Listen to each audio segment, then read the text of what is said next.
kang matakot. Patay na po ba ako, Mama? Hindi, anak.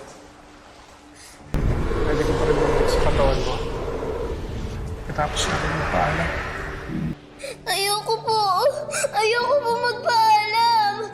Gusto ko po sumama sa inyo. Mama, Papa, wala na po akong pamilya. Kunin niyo na lang po ako. Hindi totoo yan, anak. Andiyan ang Uncle Ernesto mo. Hindi ka niya pamabayaan. Pasensya na wala kami bigla.